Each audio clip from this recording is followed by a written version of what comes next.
Hello there and welcome to the business interview. I'm Markus Karlsson. My guest today wanted to become an artist when she was growing up, but she became a designer instead. And now the company that she started back in 1981 has become a design empire. The business stretches from catwalk fashion to stationery, hair dryers and even security doors. Agata Ruiz de la Prada built a brand on bold and colorful designs. She's a household name in her native Spain and her brand has spread worldwide with stores in places like Paris, New York and Milan. Welcome to the program. It's great to have you here. Thank you very much. I'm very happy to be here. Now, you have this sprawling design empire.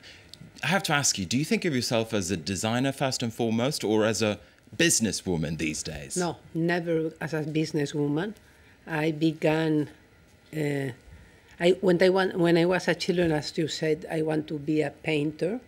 And then one day during my 14, 15, when I decided to become a designer, because I realized that if you are a designer, you can be happy every day.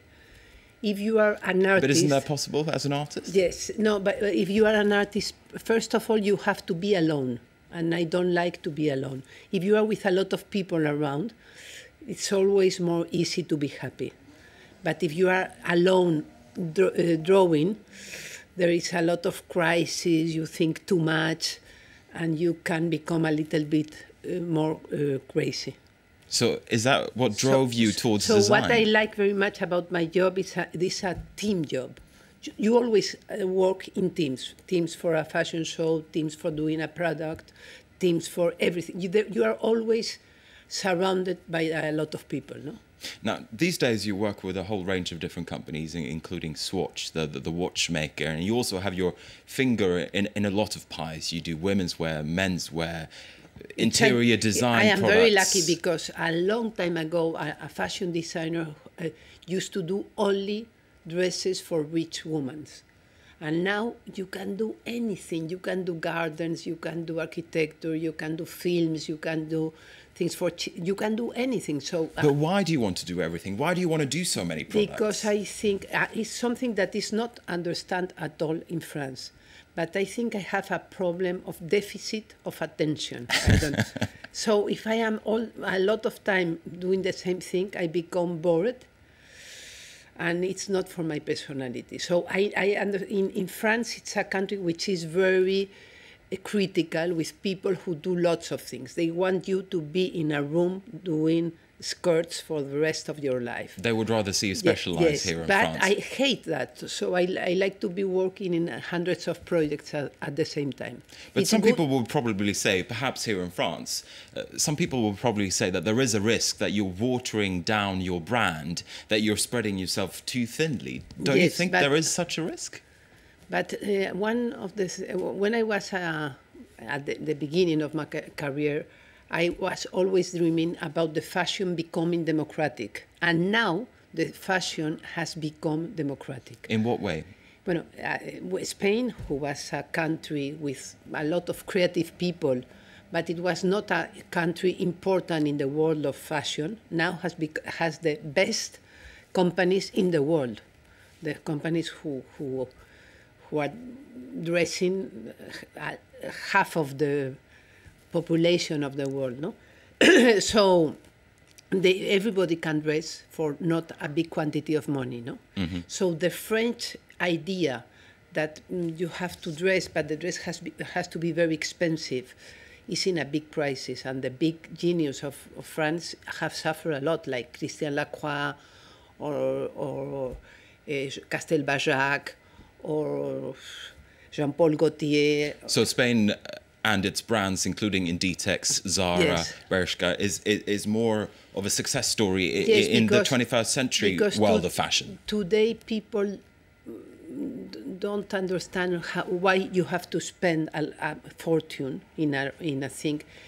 If who is going to iron it or who is going to take care of that dress? It's something of the past, I think. I want to ask you more about entrepreneurship in Spain and the fashion business in Spain in just a moment. But I want to ask you first, what's your goal?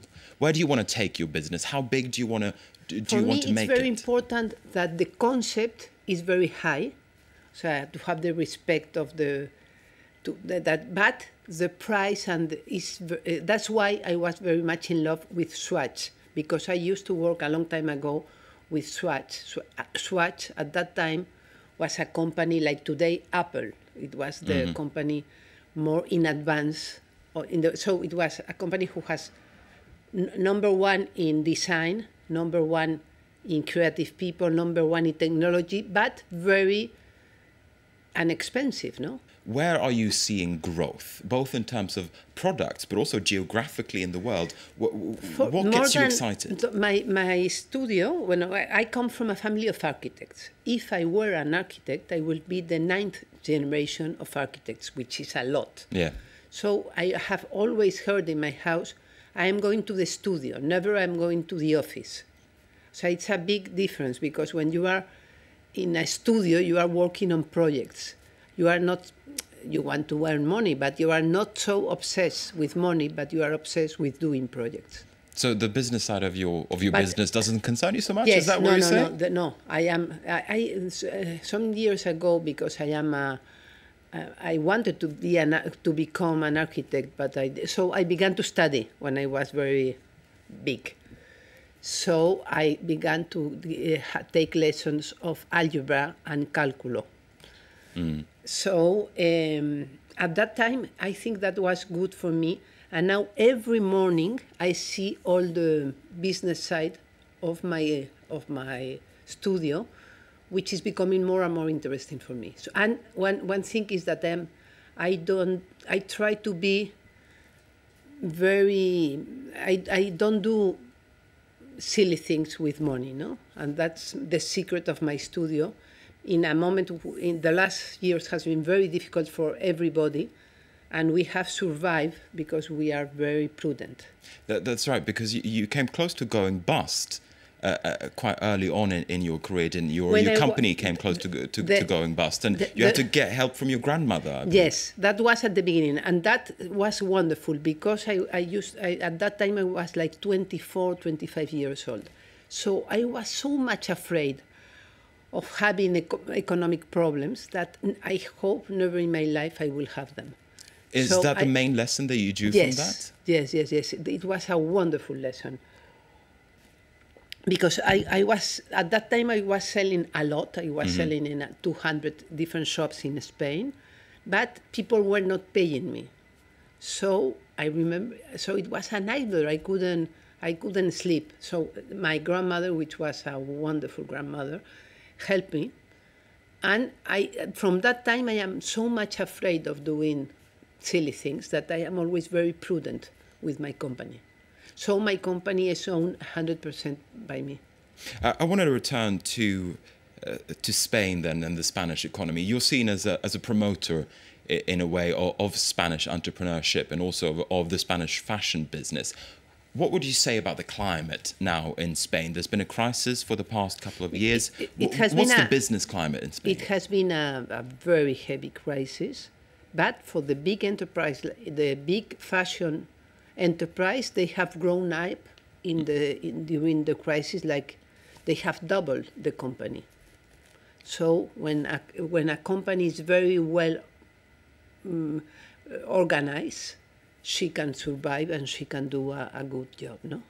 You're talking about once again. You're talking about the Zara's there. Zara's. What about the smaller fashion entrepreneurs? The smaller, like mine, the one who have paid a lot of attention to numbers are in a good shape, and the one who were a little bit more lousy are suffering a lot.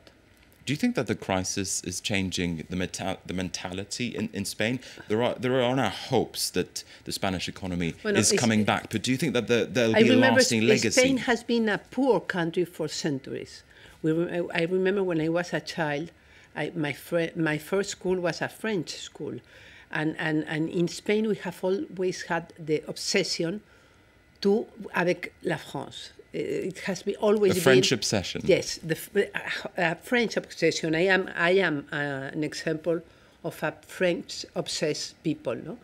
So I remember when we were children, we used to pass the frontier to go to buy cheese, to buy cookies, to buy anything from France, and we were like, if we had it was the most wonderful thing in the world. No? But does that mean that Spanish people are used to dealing with adversity? They're Yes. used to dealing with hardship? Yes, so I think we are very well prepared for hard times.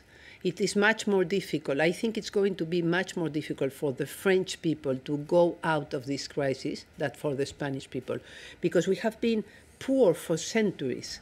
Then at one moment it was like It was a big party, basically.